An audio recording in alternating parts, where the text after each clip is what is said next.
Financial markets పై పట్టు సాధించాలనుకునే వాళ్ళు Revanth conduct చేసే వెబినార్ కోసం ఈ నెంబర్ కి కాల్ చేయండి. నమస్తే, వెల్కమ్ టు విష్ణు టాక్స్. నేను మీ విష్ణు. ప్రస్తుతం నాతో పాటు సీనియర్ ఫినాన్స్ ప్రొఫెషనల్ గిరిబాబు గారు ఉన్నారు. వారితో మాట్లాడదాం. సార్, గిరిబాబు గారు నమస్తే. సార్ నమస్తే అండి. Sir, welcome to Vishnu talks. Thank you అండి. సార్, గిరిబాబు గారు, అమెరికాలో అధ్యక్ష ఎన్నికలు జరుగుతున్నాయి. రిపబ్లికన్ పార్టీ నుంచి డొనాల్డ్ ట్రంప్, డెమోక్రాటిక్ పార్టీ నుంచి కమలా హ్యారిస్ అధ్యక్ష బరిలో ఉన్నారు, రేస్లో ఉన్నారు. మరి అమెరికా అధ్యక్ష ఎన్నికలు అంటేనే యావత్ ప్రపంచం మొత్తం ఎంతో ఎక్సైట్మెంట్తో వెయిట్ చేస్తుంటుంది. ఈసారి ఎవరు అక్కడ అధికారాన్ని చేపట్టబోతున్నారు, ఈసారి అక్కడ ఎవరు వైట్ హౌస్లో కూర్చోబోతున్నారంటూ కూడా యావత్ ప్రపంచం అంతా వెయిట్ చేస్తుంటుంది. కాబట్టి ఒక్కసారి మన దేశం విషయానికి వస్తే, అమెరికా అధ్యక్ష ఎన్నికలు జరుగుతున్న వేళ మన మార్కెట్లకు సంబంధించి, మన ఆర్థిక వ్యవస్థకు సంబంధించి ఎటువంటి అంశాలను మనం క్షుణ్ణంగా పరిశీలన చేయాలంటారు?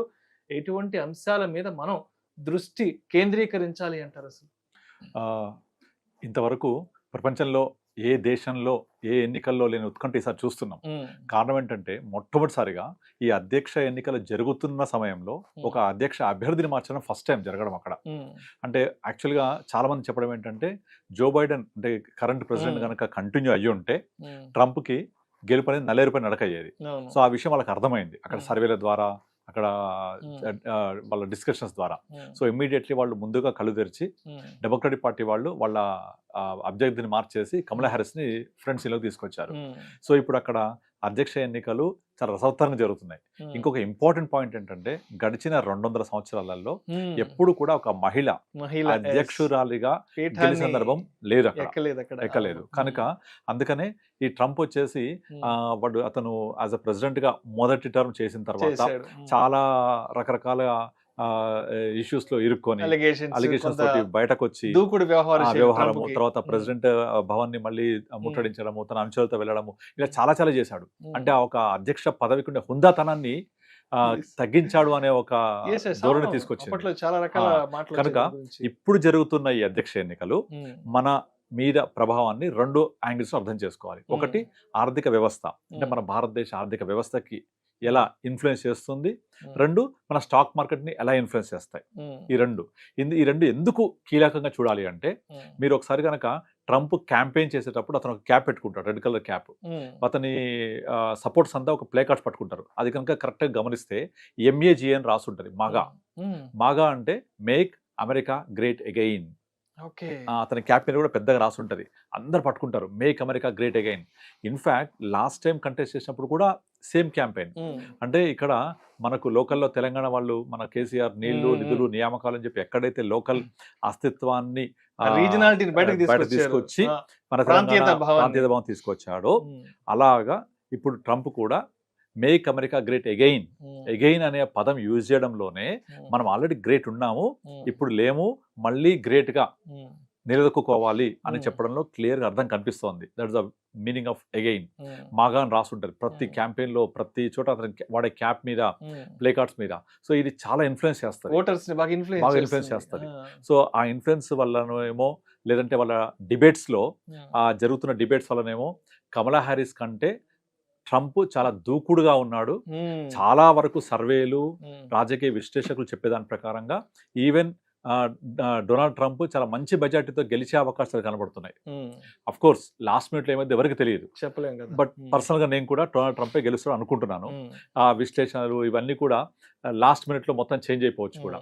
కాకపోతే మొదటిసారిగా ఇప్పుడు ఎక్కువ మంది విశ్లేషించి ఇలా చెప్పడం గల కారణం ఏంటంటే, గడిచిన కోవిడ్ 4 yearsలో కోవిడ్ ఇంపాక్ట్ని ఇప్పుడున్న ప్రస్తుతం ఉన్న డెమోక్రటిక్ గవర్నమెంట్ సరిగా ఎదుర్కోలేదు.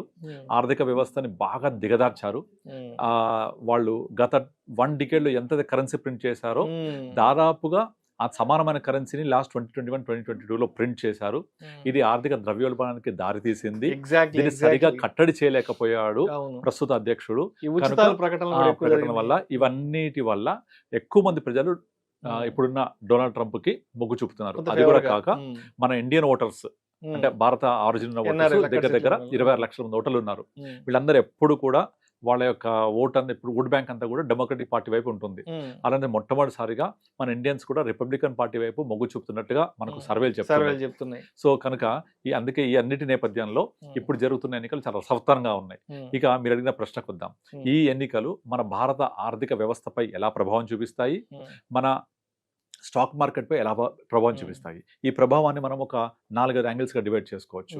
ముఖ్యంగా trade policies, interest rate scenario, తర్వాత రూపీ స్ట్రెంగ్తన్ ఎలా అవుతుంది, దాని తర్వాత ఈ అంతర్రాష్ట్ర సంబంధాలు అంటారు కదా, అంతర్జాతీయ సంబంధాలు, ఈ అంతర్జాతీయ సంబంధాల్లో ఇండియా పట్ల అమెరికా దృక్పథం ఏంటి. సో ఈ అన్నిటి మీద ఎందుకు మనం ఎక్కువ చూడాలి అంటే అమెరికా యొక్క ఆర్థిక వ్యవస్థ దాదాపు 60% సర్వీస్ సెక్టర్ మీద డిపెండ్ అయి ఉంటుంది. ఈ సర్వీస్ సెక్టార్ కి మేజర్ ఎంప్లాయీస్ జనరేట్ చేసేది ఇండియా. కనుక ట్రంప్ ఈ అమెరికా గ్రేట్ అగైన్ అవ్వాలి, మేమే ఉండాలి అంటే వేరే దేశం అంటే ఇండియా లాంటి కంట్రీస్ని, చైనా లాంటి కంట్రీస్ని విస్మరిస్తే అది జరగదు. సో ఇక్కడ వాణిజ్య ద్వైపాక్షిక సంబంధాలు బలంగా మెరుగ్గా ఉంటేనే జరుగుతాయి దౌత్య సంబంధాలు. ఎందుకంటే ఇప్పుడు ప్రపంచం అంతా గ్లోబల్ విలేజ్ అయిపోయింది. నేను ఒక్కడనే ఉంటాను, నేను ఒక్కడనే చేస్తాను అనేది ఇప్పుడు పని చేయదు.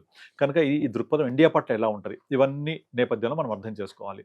సో వీటి పదంగా అర్థం చేసుకుంటే ఇనీషియల్ గా మాత్రం ఖచ్చితంగా ఒక నీజర్క్ మూమెంట్ అయితే ఉంటుంది. అంటే ట్రంప్ గెలవగానే మార్కెట్స్ పడతాయి. అది మనం ఆల్రెడీ విట్నెస్ చేస్తున్నాం. ఇప్పుడు లాస్ట్ 10 రోజుల నుంచి ఒక 10% మార్కెట్ కరెక్ట్ అవ్వడము, ఇవాళ ఒక 3000 పాయింట్స్ దగ్గర మోర్ దెన్ 2% దాకా పడడం మార్కెట్స్, ఇవన్నీ చూస్తూ ఉంటే క్లియర్ కట్ గా మార్కెట్ ఈస్ రీడింగ్ దట్ ఒకవేళ ట్రంప్ గెలిస్తే కనుక కొంచెం ఒడిదుడుకులు ఉంటాయి. ఎందుకంటే ఫస్ట్ అతను రాగానే H1B వీసాస్ మీద ప్రెజర్ పెడతాడు, చేస్తాడు. దానివల్ల ఏమైపోతుంది అంటే మన ఎగ్జిస్టింగ్ ఐటీ కంపెనీస్ కి కొంచెం ఇబ్బందికర పరిస్థితులు ఏర్పడవచ్చు.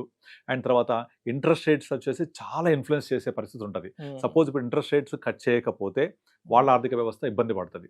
అలా అని ఇంట్రెస్ట్ రేట్ పెంచితే ఇంకా ఇబ్బంది పడుతుంది. ఇంట్రెస్ట్ రేట్ కట్ చేశారనుకోండి, ఎమర్జింగ్ ఎకానమీస్ లైక్ ఇండియాకి చాలా ఇబ్బంది. ఎందుకంటే ఇంట్రెస్ట్ రేట్స్ కట్ చేస్తే మన దగ్గర నుంచి ఫారెన్ క్యాపిటల్ అవుట్ఫ్లో అయిపోద్ది ఇక్కడ నుంచి ఇంట్రెస్ట్ రేట్స్ కట్ చేస్తే కనుక. బికాస్ ఆ ఇంట్రెస్ట్ రేట్ తగ్గించడము, ఇంట్రెస్ట్ రేట్ పెంచడం అనేది మన యొక్క డాలర్ మీద కూడా ఇంపాక్ట్ పడుతుంది.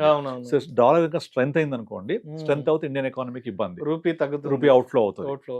సో కనుక ఈ రూపీ అవుట్ఫ్లో అవ్వడానికి, ఈ డాలర్ స్ట్రెంత్ అవ్వడానికి, తర్వాత మన ఇంట్రెస్ట్ రేట్స్ అనేవి ఫ్లక్చుయేషన్ అవ్వడానికి చాలా అవకాశాలు ఉంటాయి. ఫారెన్ డైరెక్ట్ ఇన్వెస్ట్మెంట్ అదైతే చాలా ఇంపాక్ట్ అవుతుంది. అండ్ దీనికి తగ్గట్టుగా ఇంకొక ప్రాబ్లం ఏమవుతుందంటే మన Chinese government stimulus package announce చేసింది ఆల్రెడీ. లాస్ట్ 2-3 వీక్స్ బ్యాక్ చూసాం మనం. మళ్ళీ ఈ వీక్ లో కూడా ఇంకొక స్టిమ్యులస్ అనౌన్స్ చేయబోతోంది. సో వాళ్ళు స్టిమ్యులస్ అనౌన్స్ చేస్తే ఆటోమేటిక్ గా మన ఇండియా నుంచి FDIs వెళ్ళడానికి రెడీగా ఉన్నారు, వెళ్తున్నాయి. అక్టోబర్ లో గత 15 years లో ఎప్పుడు లేనంత FDIs అవుట్ లో బికాస్ ఆఫ్ చైనీస్ స్టిమ్యులస్ వల్ల కూడా ఒక కారణం చెప్పొచ్చు మనం. సో ఇవన్నీ నేపథ్యంలో అమెరికా ఎన్నికల్లో ఇప్పుడు ప్రస్తుతం ఉన్న కమలా హ్యారిస్ గనక డొనాల్డ్ ట్రంప్ గనక గెలిస్తే కొత్త పాలసీస్ ఇంప్లిమెంట్ చేయొచ్చు. ఇది చాలా ఎఫెక్ట్ చేస్తుంది ఎకానమీ మీద, మార్కెట్స్ మీద.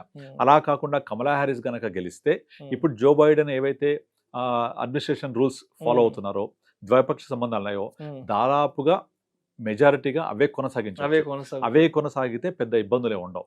ఇది ఆర్థిక వ్యవస్థకు కానీ తర్వాత ఇండియన్ మార్కెట్ పెద్ద ఇబ్బందులు ఉండవు. ట్రంప్ వస్తే మాత్రం ఎన్నికల్లో చాలా హామీలు ఇచ్చాడు. మీ అందరికి ఉద్యోగాలు ఇచ్చేస్తాను, అమెరికన్ స్ట్రెంత్ చేస్తాను, మళ్ళీ నేను యుద్ధాలు ఆపేస్తాను, నేను ఇమీడియట్లీ ఇజ్రాయెల్ వార్ని ఆపేస్తాను, వార్ ఆపేసి ఎక్కడ యుద్ధం జరగకుండా చూస్తాను అని చాలా ప్రామిస్ చేస్తున్నాడు. నిజంగా కూడా ఒక పాయింట్ మనం చెప్పొచ్చు, ఇక్కడ గత 100 సంవత్సరాలలో ఇంతవరకు ఏ ప్రెసిడెంట్ హయాంలో కూడా యుద్ధాలు లేకుండా లేదు America. But first time 4 years యుద్ధం జరగలేదు ట్రంప్ కాలంలోనే. సో అతను యుద్ధానికి వ్యతిరేకం. And more over by himself he is a business man, వ్యాపారవేత్త. సో వ్యాపారవేత్త కాబట్టి వ్యాపారానికి సంబంధించినవి, లాభ నష్టాలకు సంబంధించినవి, ఆర్థిక వ్యవస్థను కూడా ఆ దృష్టితోనే చూస్తాడు, ఆ దృష్టితోనే చూసుకుంటాడు. యుద్ధం అనేది డిస్ట్రక్షన్, కానీ వాళ్ళ యొక్క మేజర్ రెవెన్యూ వెపన్ సేల్ మీద దాన్ని పక్కన పెట్టి కూడా యుద్ధాలు వద్దంటున్నాడు అంటే తన కాన్సన్ట్రేషన్, తన దృక్పథం అంతా డిఫరెంట్ గా ఉంటుంది. అయితే ఈ నేపథ్యంలో ట్రంప్ గెలిస్తే మన మార్కెట్స్ పడడానికి చాలా స్కోప్ ఉంది అనేది క్లియర్ గా విట్నెస్ కనబడుతోంది. సో అది 2-3 days వచ్చేస్తాయి రిజల్ట్స్. మనకు వచ్చిన తర్వాత కనుక ఒకవేళ నేను వచ్చిన తర్వాత చెప్తున్నాను, ఒకవేళ వచ్చిన తర్వాత కనుక మార్కెట్స్ ఇప్పుడు పడుతున్న విధంగా ఇంకా పడింది అనుకోండి, దాన్ని మనం ఒక ఆపర్చునిటీ తీసుకోవాలి. ఎందుకు ఆపర్చునిటీ తీసుకోవాలి అంటే కమలా హ్యారిస్ గెలిచినా, ట్రంప్ గెలిచినా ఇండియాని విస్మరించి వాళ్ళ యొక్క ఆర్థిక వ్యవస్థని రూపొందించలేరు. ఎందుకు అంటే వాళ్ళ ఆర్థిక వ్యవస్థలో గనక ఏ కంపెనీస్ తీసుకున్నా majority of employees from India. And ప్రపంచం మొత్తానికి పెద్ద మార్కెట్ ఎక్కడుంది? China, India. ఇప్పుడు ప్రపంచం అంతా చైనా నమ్మదగ్గ పరిస్థితి లేదు. ఎందుకంటే లాస్ట్ కోవిడ్ టైంలో వాళ్ళేమో వైరస్ ఇస్తే మనమేమో వ్యాక్సిన్ ఇచ్చాం. కనుక చైనా +1 అనే కాన్సెప్ట్ ని ఆల్రెడీ ప్రపంచం అంతా గుర్తిస్తోంది. ఆ +1 ఏ కంట్రీ? ఇండియా. సో కనుక అటు కమలా హారిస్ గెలిచినా, డొనాల్డ్ ట్రంప్ గెలిచినా, ఈ మార్కెట్లు పడడము లేవడం అనేది ఇనీషియల్ పీరియడ్ లో జరిగిన ఒకవేళ మార్కెట్స్ పడితే దాన్ని అవకాశంగా తీసుకోవాలి. ఎందుకు అవకాశంగా తీసుకోవాలి అంటే ఈ మార్కెట్స్ ఇలాగే పడి కింద ఉండవు. మళ్ళీ ఆర్థిక వ్యవస్థ ముందుకెళ్ళాలి. ఒక 2 నెలల తర్వాత ఇదంతా మర్చిపోతారు. మళ్ళీ వాళ్ళ కొత్త అధ్యక్షుడు ఇద్దరిలో ఎవరు గెలిచినా కూడా మళ్ళీ వాళ్ళ వ్యవస్థను ఎట్లా ముందుకు తీసుకెళ్ళాలి, అన్ని దేశాలతో ఎట్లా సత్సంబంధాలు నెరవేర్చుకోవాలి, ఇవన్నీ ఉంటాయి. కాకపోతే వాళ్ళ యొక్క పార్టీ నేపథ్యం, పార్టీ యొక్క సిద్ధాంతం ప్రకారం తీసుకుంటే ట్రంప్ మేజర్గా లోకల్కి ఎక్కువ ఇంపార్టెన్స్ ఇస్తాడు. అది ఇండియా లాంటి ఎమర్జింగ్ కంట్రీస్ కొంచెం ఇబ్బందికర పరిస్థితులు ఉండొచ్చు. కానీ ఇంకొక మంచి పరిణామం ఏంటంటే మన మోడీకి ట్రంప్కి చాలా మంచి మిత్రత్వం ఉంది కాబట్టి డెఫినెట్లీ ఇండియాని విస్మరించి అతను ఎటువంటి సిద్ధాంతాలు కానీ వాళ్ళ దేశ పాలసీస్ కానీ రూపొందించాలి, వ్యతిరేకంగా వెళ్ళలేకపోవచ్చు. ఆయన యుద్ధాన్ని వద్దని పక్కన పెట్టిన వ్యక్తి లైక్ మోడీ కూడా అంతే, రష్యాకి వెళ్ళి కోరుకోడు. కనుక అది ఇద్దరికి సామరూప్యత ఉంటది కాబట్టి definitely over a period of time, అంటే ఎలక్షన్స్ జరిగి ఇద్దరిట్లో ఎవరు గెలిచినా కూడా ఇండియా తోటి సత్సంబంధాలే ఉంటాయి. కానీ ఇదంతా కూడా ఇనిషియల్ పీరియడ్ లో మాత్రం తప్పకుండా ఇబ్బందికర పరిస్థితులు ఉంటాయి. ఈ పరిస్థితి అయిపోయిన తర్వాత నెమ్మది సర్దుకొని సెటరేట్ అవుతూ మళ్ళీ చాలా మార్కెట్స్ పెరుగుతుంది. ఎందుకు అంటే ఇప్పుడున్న ప్రపంచంలో ఏ దేశం కూడా ఇండియాను విస్తరించి ముందుకు వెళ్ళలేదు. మన డబ్బులు కావాలి, మన మనుషులు కావాలి, మన మార్కెట్ కావాలి. ఇప్పుడు మీకు ఫర్ ఎగ్జాంపుల్ రీసెంట్ గా హుందాయ్ IPO క్లోజ్ అయింది. సో వాళ్ళు OFS తో వచ్చారు. ఆ డబ్బులు ఎక్కడికి వెళ్ళిపోయాయి? ప్రమోటర్స్కి వెళ్ళిపోయాయి. సో మార్కెట్స్ బాగున్నాయి కాబట్టి ఇక్కడ డబ్బులు తీసుకెళ్ళిపోతున్నారు. ఇప్పుడు అమెజాన్ చేసే మేజర్ బిజినెస్ ఇండియా నుంచి, మైక్రోసాఫ్ట్ చేసే మేజర్ బిజినెస్ ఇండియా నుంచి. సో ఇండియాని కాదు అంటే వాళ్ళ బిజినెస్ ఆగిపోతే అది మొత్తానికి ప్రాబ్లం అవుతుంది కంపెనీస్ కి. సో మేజర్ బిజినెస్ అంతా ఇండియా నుంచి కూడా ఉంటుంది, ఇంకా ఉంటది కూడా. కనుక దీన్ని ఎట్టి పరిస్థితులు విస్మరించలేరు. బట్ ఇనీషియల్ పీరియడ్ లో మాత్రం డెఫినెట్లీ కొంచెం ఇబ్బందికర పరిస్థితులు ఉంటాయి. ట్రంప్ గెలిస్తే ఇంకెక్కువ ఉంటాయి. వాడు గెలవగానే ఇమీడియట్లీ పాలసీస్ అనౌన్స్ చేసేస్తాడు, ఉద్యోగాలు అనౌన్స్ చేస్తాడు, ఇవన్నీ ఇండియాకి ఇనిషియల్ పీరియడ్ లో తప్పకుండా ఇబ్బంది పరిస్థితి ఉండొచ్చు.